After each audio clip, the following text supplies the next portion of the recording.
නුවන්නයි. ඔව් මේ මම එද්දි පෙට් ෂොප් එකකට ගියා. මම ඒ පෙට් ෂොප් එකේ සත්තු වර්ගයක් හිටියා. එතන මම ඒ සත්තු ගන්නත් හදලා හරියට තෝරගන්න බැරි හින්දා මම ආවේ ඔයාගෙන් කොහොමද දැනගන්න හරියට කොහොමද තෝරගන්නේ කියලා. හරි. ඔයා හොඳ ප්‍රශ්නයක් මල්ලි අහුවේ. ඕක ඔයාගේ තරම් නෙමෙයි ලංකාවේ කුරුල්ල හදන 90%ක්ම තියෙන ප්‍රශ්නයක්. ඉන්න අපි අද ඒක ගැන කතා කරමු. ඔව් මල්ලි. ඔයා දැන් පෙට් ෂොප් එකකින් හරි එහෙම නැත්නම් තව බ්‍රීඩර් කෙනෙක්ගෙන් හරි සතෙක්ව ගන්න ගියා කියලා හිතන්නකෝ. ඉතින් ඔයා මුලින්ම සතාගේ බලන්න ඕන පළවෙනිම දේ තමයි සතා හොඳ ඇක්ටිව් ඉන්නවද කියන එක. ඒ කියන්නේ ඔයාට පේනවා ඇති මෙතන ඉන්න කුරුල්ලෝ උනත් මේ දැන් මාව කන්න තමයි මේ හදන්නේ. එහෙම නැතුව පැත්තකට වෙලා ඔළුව පිටිපස්සට ගහගෙන තටු පුම්බගෙන එහෙම නැත්නම් ඇස් දෙක පියාගෙන ඒ කියන්නේ නිකන් නිදාගෙන වගේ නෙමෙයි ඉන්නේ. සතා හොඳ ඇක්ටිව් වෙන්න. ඔයාලට පේනවා ඇති මෙතන ඉන්න අනිත් 4 දෙනා වුණත් අනිත් 3 දෙනා වුණත් හොඳ ඇක්ටිව් පිට හොඳ කෙලින් හොඳ පොෂ් එකක් තියාගෙන ඉන්න සතු ටිකක් තමයි මෙතන ඉන්නේ. ඉතින් මුලින්ම ඔයා සතෙක්ව ගන්න යනකොට පළවෙනියටම බලන්න ඕනේ සතා හොඳට ඇක්ටිව් පිට ඉන්නවද කියන එක. ඊට පස්සේ ප්‍රධානම කාරණාවක් තමයි ලංකාවේ ගොඩක් කට්ටිය ඒ කියන්නේ ගණන් අඩුවට එහෙම නැත්නම් සතාගේ මෝල්ටින් කියලා එහෙම නැත්නම් සතාට ඒ කියන්නේ තාම පිහාවට ඇවිල්ලා නැහැ කියලා අඩුවට විකුණන වෙලාවල් තියෙනවා. ඉතින් සමහරක් කට්ටිය ගණන් අඩු හින්දා මේ වගේ සතු ගන්නවා. මම නම් පර්සනලි ඇඩ්වයිස් කරන්නේ කවදාකවත් සතෙක්ගේ පිහාට්ටකවත් ඇදයක් තියෙනවා නම් ගන්න යන්න එපා. මොකද ඔයා සල්ලි දීලා තමයි සතෙක්ව ගන්නෙ. ඉතින් ඔයා සල්ලි දීලා සතෙක් ගන්නකොට ඒ සල්ලි වලට වටිනාකමක් තියෙන නිරෝගී සතෙක් ගන්න එක ඔයාගේ යුතුයකම. ඉතින් කවදාකවත් මෝල්ටින් කියලා විකුණන සත්තුන්ව ගන්න යන්න එපා. අනිත් කාරණාව තමයි සාමාන්‍යයෙන් ඔයා හොඳට බලන්න එක්ක එයා පෙට් ෂොප් එකක වෙන්න පුළුවන් එහෙම නැත්නම් බ්‍රීඩර් කෙනෙක්ගේ වෙන්න පුළුවන්. එයාගේ මුලින්ම බලන්න කේජ් එක කොයි වගේද කියලා. ඒ කියන්නේ මාස ගානකට කලින් කන්න දාපුවා හැමම තියෙනවා නම් එහෙම නැත්නම් සත්තුන්ට හරියට සලකලා නැහැ වගේ පේනවා නම් මම නම් ඒ වගේ තැනකින් සතෙක්ව ගන්න යන්නේ නැහැ. මොකද සතාට හරියට සලකලා නැහැ කියන්නේ ඒ සතාට වෙන්න පුළුවන් ලෙඩ රෝග ඇඟ ඇතුලේ තියෙන chance එක වැඩි. ඉතින් ඒ වගේ සතෙක්ව මම මගේ කූඩුවකට ගෙනත් දැම්මොතින් එතකොට මංගාව ඉන්න නිරෝගී සත්තුන්ට උනත් ලෙඩක් බෝ වෙන්න chance එකක් තියෙනවා. ඉතින් ඒක හින්දා අර ඔයා පෙට් ෂොප් එකකින් හරි බ්‍රීඩර් කෙනෙක්ගෙන් හරි ගන්නකොට සතා විතරක් නෙමෙයි කූඩුවත් හොඳට බලන්න මතක තියාගන්න. අනිත් කාරණාව තමයි මල්ලි ඔයා සාමාන්‍යයෙන් සතෙක්ව ගන්නකොට සතාගේ පිහාටු වල එක එක කලර්ස් ඇවිල්ලා තියෙනවනේ. ඒ කියන්නේ ගොඩක් කට්ටිය මියුටේෂන්ස් කියලා සමහරක් සත්තුන් විකුණනවා.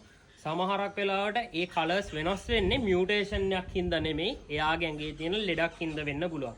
විශේෂයෙන්ම මැල් නියුට්‍රිෂන් හින්දා එහෙම නැත්නම් liver disease වගේ ප්‍රශ්න හින්දා kidney failures හින්දා සත්තුන්ගේ කලර්ස් වෙනස් වෙන අවස්ථා අපි දැකලා තියෙනවා.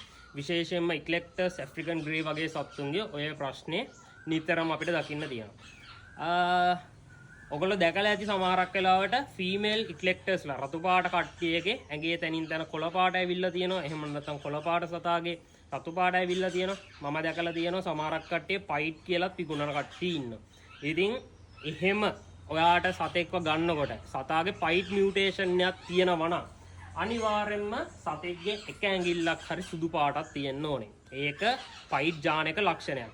ඔයා ඒක බල්ලෙක්ගේ පූසෙක්ගේ එහෙම නැත්නම් හරකෙක්ගේ උනත් බලන්න අනිවාර්යෙන් පයිඩ් නම් එයාගේ ඇඟිල්ලක් සුදු පාට වෙනවා. විශේෂයෙන්ම ඔයගොල්ලෝ දැකලා ඇති ඔය මීහරක් එහෙම ඒ මීහරක්ගේ උනත් ඒගොල්ලොන්ගේ අර හඳය කියලා කියන්නේ සුදු පාට ලප තියෙන කට්ටියගේ කකුල් සමහරක් වෙලාවට සුදු පාටයි.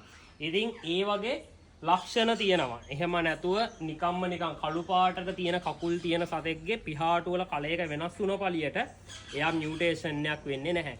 ඉතින් සමහරක් වෙලාවට ඔයා මියුටේෂන් කියලා ගන්න සතා ඇත්තටම මියුටේෂන් එකක් නොවි ලෙඩක් තියෙන සතෙක් වෙන්න chance එකක් තියෙනවා.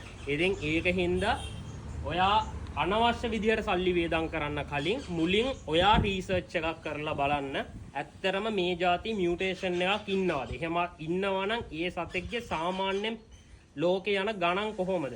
මොකද ඔයා හිතන්නකෝ සරලවම උදාහරණයකට අපි හිතමුකෝ ඉක්ලෙක්ට පයිඩ් මියුටේෂන් එකක් ඉන්නවා කියලා. එතකොට සාමාන්‍යයෙන් ඒ පයිඩ් මියුටේෂන් එක පිට රටක $3500 ඉඳන් 5000 විතර වෙයි. ඒ කියන්නේ ලක්ෂ 10ක් විතර වෙනවා. ඉතින් එහෙම සතෙක් ලංකාව වගේ රටක ලක්ෂයකට ලක්ෂ 3කට වගේ විකිනෙන්නේ නැහැ කොහොමඩවත්. ඉතින් ඔයාට තේරෙනවනේ. ඒ කියන්නේ රුපියල් 60000 ඉන්න සතා ලක්ෂයක් වුණ පමණින් එයා මියුටේෂන් එකක් වෙන්නේ නැහැ. ඉතින් ඒක හොඳට හිතලා බලලා අනිවාර්යයෙන්ම සතෙක්ව ගන්නකොට ගන්න ඕනේ.